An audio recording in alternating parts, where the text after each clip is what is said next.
হঠাৎ এমন কিছু সামনে আসবে কেউ কল্পনাও করতে পারেনি। ধারাবাহিকে আত্মহত্যার দৃশ্য বাস্তবে সত্যি করলেন ছোট পর্দার জনপ্রিয় টেলিনায়িকা পল্লবী দে।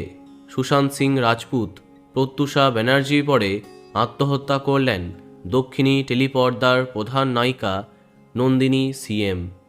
মৃত্যুর আগে একটি সুইসাইড নোটে লিখে দিয়ে গেছেন তার মনের কিছু কথা। বিয়ের জন্য চাপ দিচ্ছিল পরিবার, চিরকুটে লেখা আছে সেই কথা। আরও একটি কথা জুড়ে দিয়েছেন তিনি, অন্যান্য ব্যক্তিগত সমস্যার কারণে বিষণ্ণতা ও মানসিক যন্ত্রণার সঙ্গে দীর্ঘদিন ধরে লড়াই চলছিল নন্দিনীর। নন্দিনীর আত্মহনন আরও একবার প্রমাণ করল রূপলী পর্দার মানুষগুলি হয়তো ব্যক্তিগত জীবনে সুখী নয়।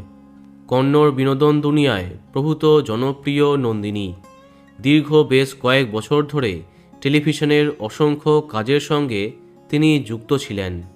সংঘর্ষ, মধুমা গালু, নিনাদে না প্রভৃতি বেশ কিছু কন্নড় সিরিয়ালে অন্যতম প্রধান চরিত্রে তাকে দেখেছে দর্শক।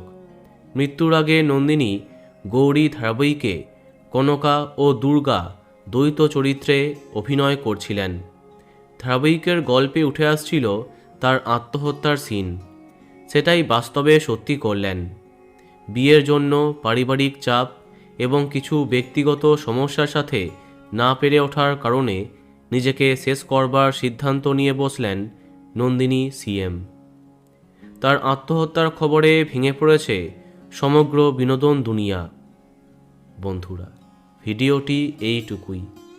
বাংলা বিনোদনের অন্যান্য খবর পেতে সাবস্ক্রাইব কারেন্ট বস।